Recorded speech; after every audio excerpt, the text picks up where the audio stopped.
75 वर्षीय RP Singh ji prostate enlargement की समस्या से मुक्ति चाहते हैं। सिंह साहब, आपकी उम्र संन्यास आश्रम की उम्र है, यानी देना ही देना। अब लेने का भाव प्रकृति से खत्म हो गया। सनातन संस्कृति के अनुसार 25 वर्ष ब्रह्मचर्य प्रकृति शरीर को निखारती है। 25 साल ग्रस्त, यानी आप प्रकृति की बगिया को गुलजार करते हैं सृजन के माध्यम से। फिर 25 साल वानप्रस्थ, यानी अपने स्वरूप की यात्रा करते कि मैं क्यों इस धरती पर आया था। और 25 साल संन्यास, यानी अब आपका देने ही देने का भाव है। तो ये जो समस्या है सिंह साहब, ये एक दिन में नहीं आती है। हमारी कई तरह की गलत आदतें होती है, हमारा रहन सहन, हमारा आचार विचार, हमारा व्यवहार। हम दिन भर में कितना एंजाइटी को पालते हैं, कितनी बार गुस्सा करते हैं, कितना जल्दी जल्दी हम खाना खाते हैं, पेट साफ नहीं रखते। तो इन सारी घटनाओं का एक दबाव पड़ता है उस ग्रंथि पर। ठीक है, तो अब चूंकि आपकी वह 75 साल आपने बताई, तो मैं आपको ध्वनि विज्ञान के माध्यम से इस बीमारी से मुक्ति का सरलतम स्रोत बताता हूँ। आपको नाभि मंडल से आवाज़ शुरू करना है। ओम की ध्वनि को आपको 10 मिनट तक रोज इस तरह से करना है, रोज 10 मिनट मात्र। पहले आप पूरा मुंह खोलेंगे और नाभि से आवाज़ निकालने की कोशिश करेंगे।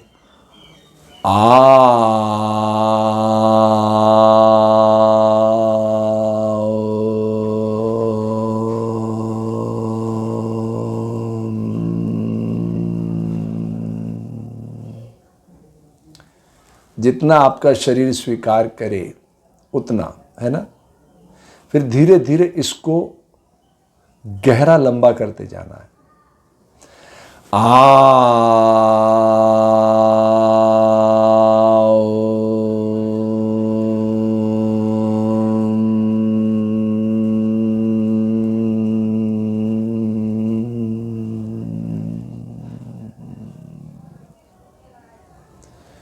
तो नाभि से नीचे जितना आप गड्ढा करेंगे इस ध्वनि से, तो प्रकृति वहां ऑक्सीजन पहुंचाएगी।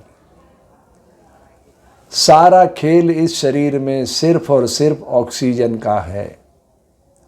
ऑक्सीजन अनबैलेंस हुई, जहां जहां ऑक्सीजन अनबैलेंस हुई वहां वहां बीमारियां शुरू। और ऑक्सीजन सवारी करती है रक्त पर, और रक्त का बहाव कहाँ रुकता है? जहां कहीं ना कहीं कचरा जमा हो जाता है। अब कचरा कैसे जमा होता है? हमने दांत का काम हाथ को दिया, मल जमा होने लग गया पेट में। ठीक है, अब पेट से मल साफ करना है तो एक ही तरीका है, भोजन अच्छे से चबा के करो। अब आपकी उम्र तो ऐसी है, संन्यास आश्रम की देना ही देना, तो आराम से चबाओ भोजन को, 108 बार चबाइए हर बाइट को, तो पूरा रस शरीर के हर अंग तक पहुंचेगा। ठीक है, और ये ध्यान रखना, मैं ये नहीं कह रहा आज ही 10 मिनट कर लो आप, अगर थकान हो तो आप रुक सकते हैं, लेकिन आपका गोल यही है 10 मिनट। 10 मिनट आप करेंगे तब 45 दिनों में आपके अंदर ये बदलाव शुरू हो जाएगा।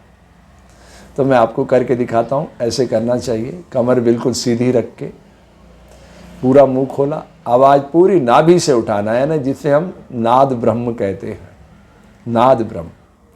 और वो नाभि मंडल मणिपूरक चक्र है, स्वयं जागृत है। ठीक है, तो वहां से ध्वनि का उद्गम होगा।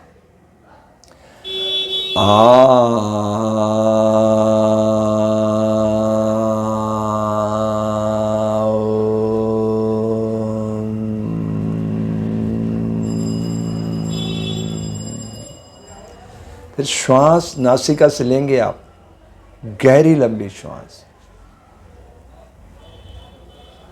और जहां से वो उठा था स्वर उससे नीचे तक ले जाना है श्वास को, ये ध्यान रखना आप।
अब सतही तौर पर आपको क्या लग रहा है कि मैं ओम 3 घटनाएं कर रहा हूं, लेकिन जब आप इसको वैज्ञानिक दृष्टि से देखेंगे, जब मैंने पूरा मुंह खोला तो सारा पूरे नाभि में जितना कचरा है उसको, बॉडी को डिटॉक्सिफाई करने के लिए मैंने पहले पेट से प्रेशर बनाया, जिसे मैं नाद ब्रह्म कह रहा हूँ। पेट से उसको बाहर फेंकने की कोशिश करी। तो जो विजातीय द्रव्य वो मुख के जरिए बाहर जाने लगा बहुत शक्तिशाली तरीके से। फिर मैंने मुख को छोटा किया, छोटा करते करते करते बिल्कुल बंद कर दिया और फिर नासिका पुट पे ले गया, क्योंकि अंतिम चरण में जब मैं नासिका पे ले गया तो यहाँ से विजातीय द्रव्य बाहर गया और फिर यहीं से मुझे ऑक्सीजन को प्रवेश कराना है। दिस इज योग। ठीक है सिंह साहब, मुझे उम्मीद है आप पूरा समझ गए होंगे, क्योंकि आप तो उम्र दराज आदमी हैं, खाए पिए आदमी हैं, आपके जीवन को पूरा जी लिया अच्छे तरीके से, है ना। तो यही अवस्थाएं हैं जीवन की। और ये जो आपका चरण चल रहा है जीवन का, अंतिम चरण 25 साल संन्यास आश्रम का, यानी देना ही देना, लेने का भाव समाप्त हो जाता है। जब मन में लेने का भाव समाप्त हो जाता है तो आप सम्राट बन जाते हैं। जब तक आप लेने का भाव रखते हैं तब तक हमारी अवस्था भिखारी जैसी होती है, लेकिन जैसे हमारा देने का भाव प्रकट हुआ हम सम्राट बन जाते हैं।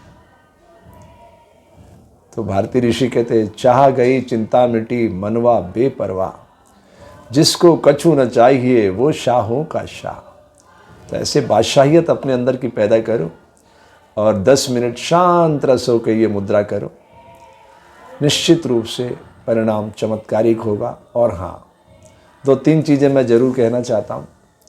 तनाव बिल्कुल न तो लेना है न देना। ठीक है, जनरेशन गैप का बहुत अंतर होता है। अगर आप परिवार में रहते हैं तो परिवार के साथ ढल जाओ। अपना डंडा बच्चों पे नहीं चलाना है, उनकी सुनना है, क्योंकि वो नए युग के हैं, उनको हमसे ज़्यादा अनुभव है समाज में जीने का। अब हम आप तो पुराने मटके हो गए, हमें जीवन का व्यवहारिक अनुभव आज के जीवन का बहुत कम हो चुका है, क्योंकि समय जो है प्रत्येक पल नवोन्मेषी होता है, नया होता है, बदलता चला जाता है। अब आपके हमारे ज़माने में वो काले चोंगे होते थे, अब ये मोबाइल है, और मोबाइल में कितने आधुनिक मोबाइल हैं, देख रहे हैं ना आप। समय का पहिया कितनी तेज़ी से सब कुछ बदलता चला जा रहा। तो हमें समय के साथ जुड़ के रहना चाहिए और बच्चों के भाव का आदर करना चाहिए। ठीक है, तो कोई दबाव नहीं बनाएंगे आप, तो आप प्रेम प्यार से रहेंगे। अदरवाइज़ वो बच्चे भले आपके सामने ना बोल पाएँ, लेकिन मन में एक उनके गुस्सा तो प्रकट होता ही है, और वो गुस्सा कहीं ना कहीं फिर हमारे शरीर पे भी असर करता है। ठीक है, तो क्रोध से बचिए, तनाव से बचिए और प्रसन्नचित रहिए। हर हाल में खुश रहना परमात्मा की सर्वोपरि भक्ति है। तो ये जो उम्र है ना, ये बोनस की उम्र है, यूँ समझिए आप। हर हाल में हमें खुश रहना है, अपने विचार उन पे थोपना नहीं, उनका सुनना है। जब पेड़ बड़ा हो जाता है, पुराना हो जाता है, तो पत्थर मारो तो भी फल देता है। तो हमारा आपका ये कृत्य होना चाहिए। ठीक है, मुझे उम्मीद है इस क्रिया को आप अच्छे से करेंगे और अगर परिणाम अच्छा मिले तो इस वीडियो पे अपने कमेंट ज़रूर डालिएगा।